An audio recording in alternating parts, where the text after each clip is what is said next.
Hello बच्चों, तो आज आपका टॉपिक स्टार्ट जो होने वाला है वो है कोऑर्डिनेट ज्योमेट्री। देखो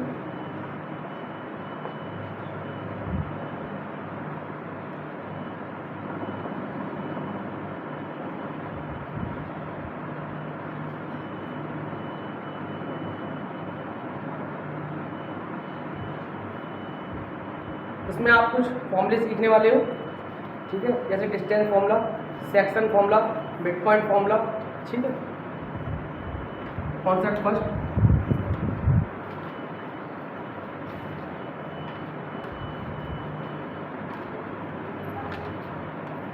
इसमें आप सीखोगे सबसे पहले डिस्टेंस फॉर्मूला, दो कोऑर्डिनेट के बीच में कैसे डिस्टेंस निकाली जाती है।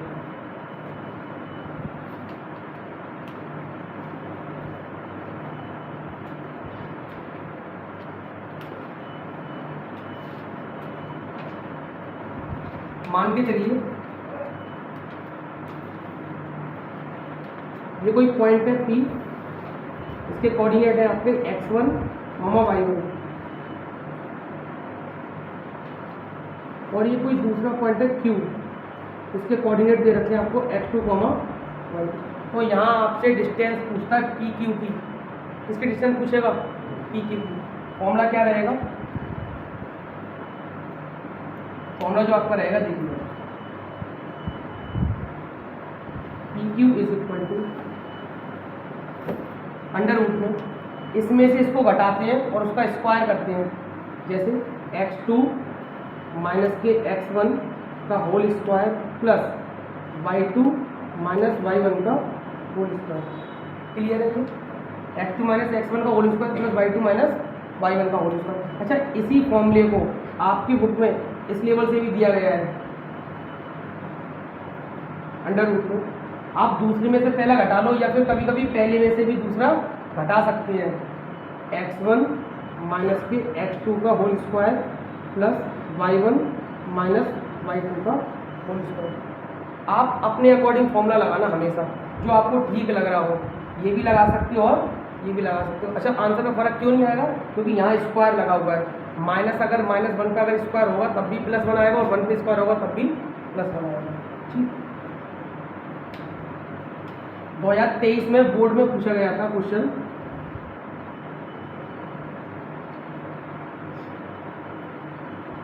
कोऑर्डिनेट दे रखे हैं A, B, दो पॉइंट के कोऑर्डिनेट दे रखे हैं A, B एंड माइनस के A और माइनस के B। ये 2023 में पूछा गया था यूपी बोर्ड में, और आपके एनसीईआरटी का ये क्वेश्चन नंबर फर्स्ट का थर्ड पार्ट है। तो कैसे निकालोगे? तो मैं क्या कह रहा था, कभी यार फॉर्मूला ये वाला लगाओगे या फिर कभी फॉर्मूला ये वाला। अब यहाँ पे कौन सा बेनिफिट रहेगा देखना, मैं इसमें से इसको घटाऊंगा, ये भी माइनस का और ये भी माइनस का, तो माइनस के 2 हो जाएगा। आप ऐसे भी कर सकते हो, ए में से ये को घटा सकते हो। तो यहाँ पे मान के चलो मैं डिस्टेंस निकाल रहा हूँ इन दोनों के कोऑर्डिनेट के बीच में, तो मैं इसमें से इसको घटाता हूँ। ये मेरा आपका x1 रहेगा और ये मेरा y1 रहेगा, ये x2 रहेगा और ये कोमा y2 है। इसमें से इसको घटाता हूँ a, इसमें से ऑलरेडी इसको घटाऊंगा, ये ऑलरेडी नेगेटिव है, क्या आ जाएगा? प्लस। और b में से इसको b को घटाऊंगा तो ये भी क्या हो जाएगा? प्लस। क्लियर है? a और ये कितने हो जाएंगे? 2a, और ये कितने हो जाएंगे? 2b। 4a square plus 4b square. अगर मैं दोनों में से 4 कॉमन निकाल भी दूँ तो अंडर रूट से बाहर जब निकलेगा वो 2 में निकलेगा और अंदर आ जाएगा a square plus b square.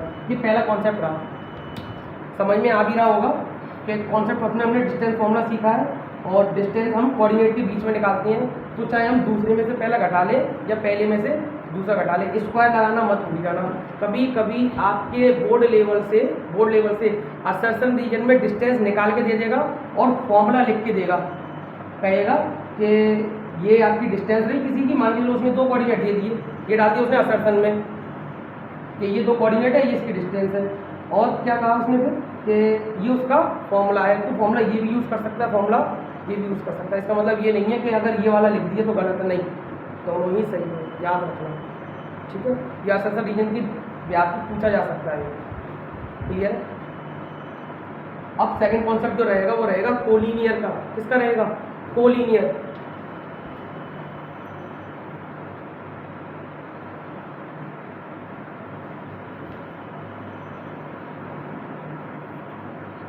Collinear को बोलते हैं समरेख।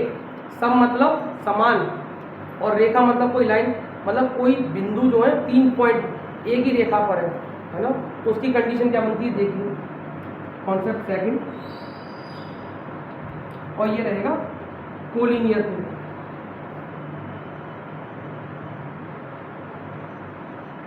कोलिनियर को बोलते हैं समरेख।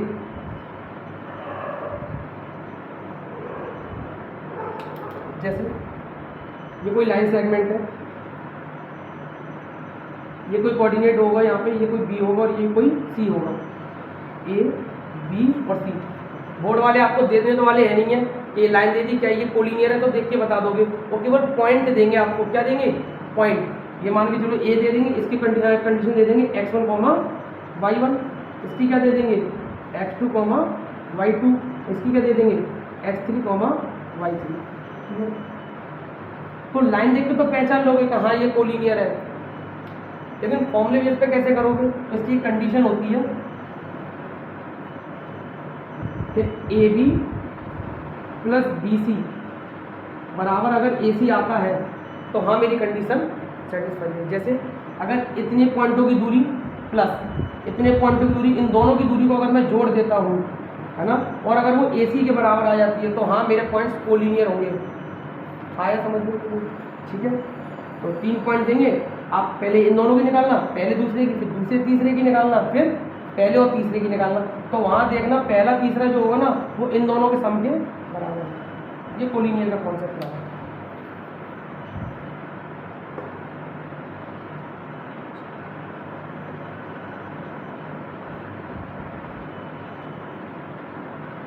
कॉन्सेप्ट थर्ड,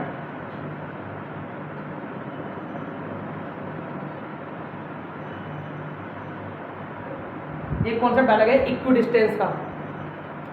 इक्विडिस्टेंस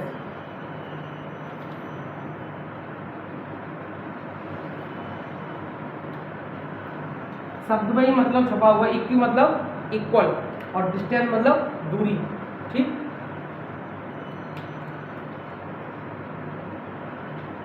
कोई 3 पॉइंट देंगे आपको, तो मान के लो P दे दिया, Q दे दिया या फिर R दे दिया। ठीक, और बोलेंगे ये दोनों आप प्रूव कर दीजिए ये इक्वल दूरी पर है कि नहीं, या कभी कभी ये पूछ सकता है, तो कंडीशन हमेशा ये बनाना PQ is equal to QR। और ये PQ कहने का मतलब यहाँ डिस्टेंस फॉर्मूला लगेगा। क्या लगेगा यहाँ पे? Distance formula. PQ बराबर QR। देखना कभी इसकी कोऑर्डिनेट दे देगा, इसकी दे देगा तो इसकी पूछ लेगा। ठीक, तो अब कंडीशन कैसे भी डाल सकता है, अगर शब्द में आ जाए इक्वी डिस्टेंस तो हमेशा ये कंडीशन याद रखना। और कोलिनियर में क्या याद रखोगे? A B plus B C बराबर ए सी। क्लियर?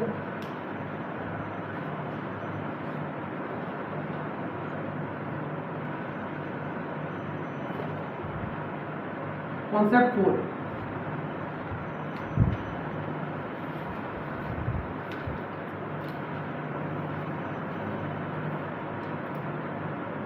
इसमें मोस्ट इंपोर्टेंट फॉर्मूला सीखोगे जिसको कहोगे सेक्शन फॉर्मूला।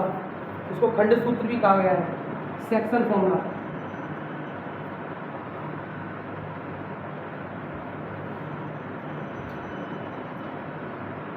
सेक्शन फॉर्मूला क्या होता है देखो। ये कोई लाइन है, उस लाइन पे कोई 2 पॉइंट होंगे, मान के चलो ये P है और ये Q है। अच्छा, इसके कोऑर्डिनेट क्या रहेंगे? x1 comma y1। इसके कोऑर्डिनेट क्या रहेंगे? x2 comma y2। ये कहेगा कभी कभी कि ये इंटरनली डिवाइड हो रहा है। क्या डिवाइड हो रहा है? इंटरनली। मान के लो यहाँ पे कोई पॉइंट है, उसको अंतर विभाज्य कर रहा है। PQ मान के चलो कोई पॉइंट रहेगा इसका R। ठीक, और उसका रेशियो दे रखा हो, रेशियो M1 रेशियो M2। ठीक, तो कभी कभी इस R के कोऑर्डिनेट पूछ लेते हैं। क्या पूछ लेते हैं? कोऑर्डिनेट। कंडीशन क्या दे रखी होगी? 2 कोऑर्डिनेट दे रखे होंगे और वो कोऑर्डिनेट को कोई पॉइंट इंटरनली डिवाइड कर रहा होगा और अंदर क्या दे रखे होंगे? उसके रेशियो दे रखे होंगे।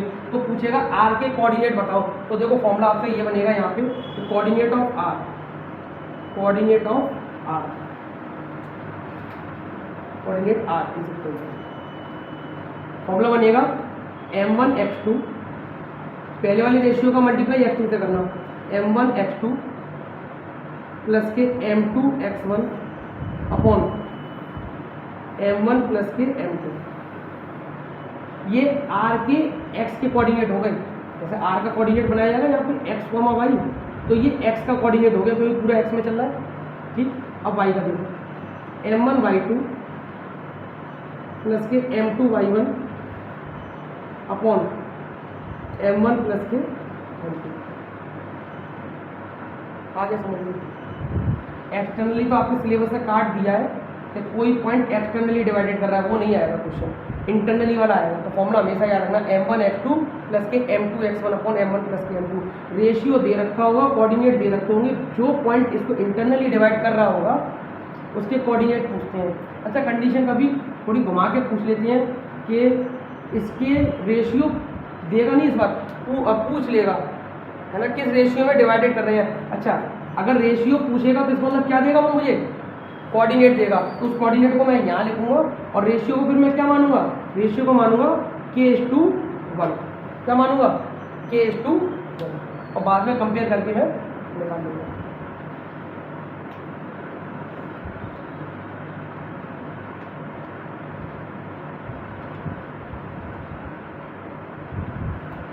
कॉन्सेप्ट फिर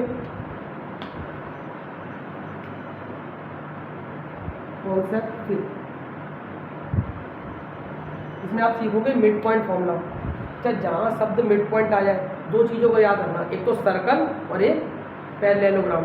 सर्कल को क्यों कहा मैंने, क्योंकि जब डायमीटर 20 से निकालेगा ना तो सेंटर के कोऑर्डिनेट दे देगा, आगे वाला का कोऑर्डिनेट नहीं देगा, और पीछे वाले का कोऑर्डिनेट दे देगा। मैं ये कहना चाह रहा हूँ आपसे, जैसे ये रहा सर्कल, ठीक, ये रहा, इसके बीचों बीच से लाइन गई, दैट इज कॉल्ड डायमीटर। अच्छा, मान के चलो अगर ये ए है और ये बी है और ये कोई सेंटर ओ है, क्या है ये ओ, तो बेटा इसके कोई कोऑर्डिनेट मान के लो 2,3 दे देगा, इसके भी कोई कोऑर्डिनेट दे देगा। अच्छा, इसके पूछेगा आपसे, क्या करेगा, इसके पूछेगा। तो मिड पॉइंट फॉर्मूला जब आप सीख रहे होंगे तो दो चीज़ याद रखना, या तो मिड पॉइंट पूछेगा सर्कल के फॉर्म में, या तो सर्कल डालेगा या फिर क्या डालेगा, पैरेललोग्राम। और अगर ये दोनों शब्द आपको मिल जाए तो इसका मतलब मिड पॉइंट पे चले जाना। तो mid point formula,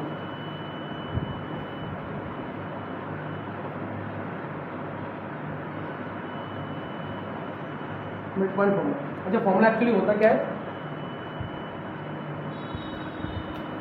mid point का मतलब क्या है, मध्य का बिंदु। तो ये रहा आपका डायग्राम, ये मान लो ए है, ये कोई बी है, और आपको सी का कोऑर्डिनेट निकालने हैं, ठीक। इसका दे देगा x1, y1, इसके दे देगा वो आपको x2, y2। अच्छा, सी के पूछेगा, तो जब सी के निकालोगे ना तो उसके सी के लिए फॉर्मूला बनेगा यहाँ पे कि mid point of C, mid point of C. तो सी के जब कोऑर्डिनेट निकाले जाएंगे तो देखो पहले वाले को जोड़ना, दूसरे वाले को जोड़ना और आधा कर देना। मध्य का बिंदु ऐसे तो निकाला जाता है x1 plus x2 upon 2, y1 plus y2 upon 2, इसको कर देना प्लस में। क्लियर। मिड पॉइंट जब भी पूछे तो दोनों कोऑर्डिनेट को x1 प्लस x2 अपॉन 2 कर दो या x2 प्लस x1 कर दो अपॉन 2, कोई प्रॉब्लम नहीं है। बस इतना याद रखना, जहाँ मिड पॉइंट आएगा सर्कल और पैरेललोग्राम में याद रखना। अगर ये दोनों शब्द आ रहे हैं तो मतलब मिड पॉइंट का कॉन्सेप्ट पूछ रहा हूँ वहाँ से।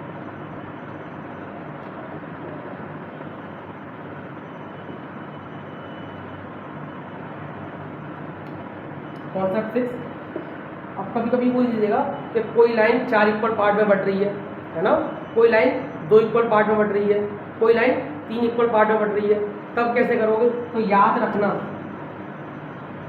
अगर ये कोई पॉइंट ए है और ये कोई पॉइंट बी है, पॉइंट का भी पी क्यू मान लो, वो कोई प्रॉब्लम नहीं है, ए बी सी मान लो। देखो अगर ये लाइन ट्राइसेक्ट हो रही है, क्या हो रही है, ट्राइसेक्ट हो रही है, अगर उसको क्वेश्चन लेंथी ले जाना है एग्जामिनर को तो वो ऐसे क्वेश्चन डालेगा, 4 इक्वल पार्ट में बांटेगा, 3 इक्वल पार्ट में बांटेगा। अगर 3 बोल रहा है, ट्राइसेक्ट हो रहा है, तो हमेशा याद रखना 2 कट लगाना। कितने कट लगाओगे, 2। और अगर 4 इक्वल पार्ट है बोले तो कितने कट लगाओगे, 3। क्लियर है। अच्छा, इसके कोऑर्डिनेट आपको देगा, वो क्या देगा, x1, y1, इसके क्या दे देगा, x2, y2। अब ये बांटी तो जा रही है लाइन, बांटी तो जा रही है, तो इसकी मुझे रेशियो चाहिए। अच्छा, लगता है इसमें सेक्शन फॉर्मूला है, तो सेक्शन फॉर्मूला मुझे कोऑर्डिनेट मिल गया, इसके कोऑर्डिनेट चाहिए, तो यहाँ तो कोऑर्डिनेट भी चाहिए और रेशियो भी नहीं दे रहा, तो रेशियो निकालोगे कैसे, ये इंपॉर्टेंट है। ये देखो अगर ये मान के लो पॉइंट सी है और ये डी है, तो सी के रेशियो कैसे निकालोगे, आगे इसका हिस्सा कितना है, आगे हिस्सा कितना ये बताओ, एक, इतना ही तो एक, और पीछे हिस्सा कितना है, एक और दो, तो ये हो जाएगा इसका m1 और m2। अब डी के बताओ आगे हिस्सा कितना है इसके, दो, और आगे अब पीछे कितना है, एक, तो दो रेशियो, ये इसका m1 और ये इसका m2 कब, जब मैं सी के कोऑर्डिनेट निकालूंगा, ठीक, और जब मैं डी के कोऑर्डिनेट निकालूंगा तो इसके लिए m1 m2 ये हो जाएंगे। तो कितनी चीज़ें याद रखनी है आपको कि जब भी ट्राइसेप्ट हो तो दो कट लगेंगे, और 4 इक्वल पार्ट में बट रहा हो तो 3 कट लगेंगे, और कोऑर्डिनेट आपको दे देगा ए और बी का, इसके रेशियो निकालने होंगे, रेशियो निकाल लेना, आगे हिस्सा कितना है, एक, और पीछे कितना है, दो, और काउंट करके देखना ट्राइसेप्ट हो रहा है, 3 हो रहे हैं कि नहीं हो रहे हैं, 3 खंड हो गए इसके, कैसे इसके 3 खंड हो गए, याद रखना चीज़ों को।